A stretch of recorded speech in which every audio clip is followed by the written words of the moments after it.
గుణత్రయ విభాగయోగం 20వ శ్లోకం.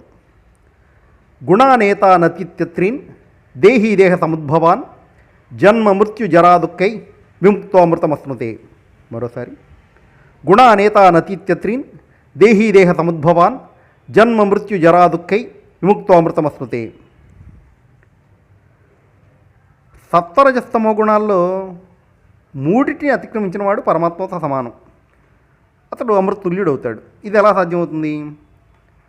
19వ శ్లోకంలో ఏదో గుణం జీవుడిని శరీరం ఉన్నంతకాలం అంటిపెట్టుకుని ఉంటుందని మనమే చెప్పుకున్నాం కదా.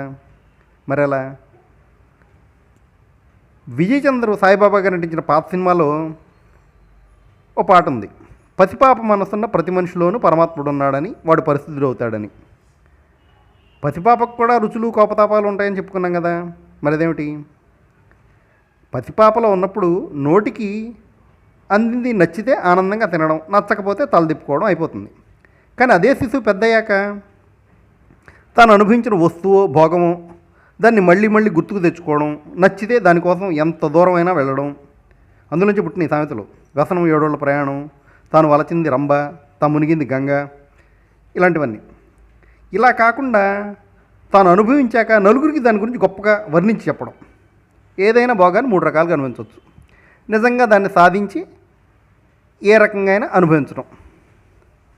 రెండవది, అనుభవిస్తున్నట్టుగా ఊహించుకుంటూ ఆనందిస్తూ అనుభవించడం.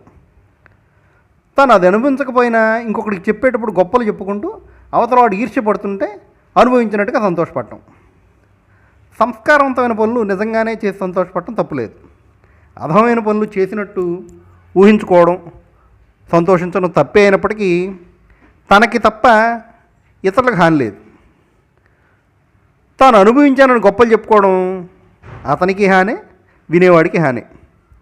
ఇంతకీ అసలు విషయం ఏంటంటే, ఈ గుణాల చేత ప్రేరేపించబడకుండా లభ్యమైన సుఖ సంతోషాలు పొందడం, లేకపోతే వాటిని తలుచుకోకుండా ఉండడం, పొందిన సంతోషం గురించి గొప్పలు చెప్పుకోకుండా ఉండడం. ఈ 3 పనులు శిశువు చేయడు కాబట్టి పరమాత్మతో సమానం అవుతున్నాడు. ఏ పనులు చేస్తే పరమాత్మ అవుతాడు అనడం కన్నా ఏ పనులు మానేస్తే పరమాత్మ అవుతాడు అనడం సులభం అనేది మనకు అర్థమవుతుంది కదా.